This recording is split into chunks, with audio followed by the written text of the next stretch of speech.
లోక భవనాన్ని ఈడ్చుకొచ్చి ఈ గదిలో మార్చి మళ్ళీ కట్టారో ఏమో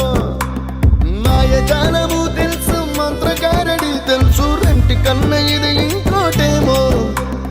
నీలాకాశం నేలాకొస్తే ఇట్టాగే ఉంటాదో ఏమో ఈ సంతోషం దాచాలంటే హృదయాలు ఓ వంద కావాలి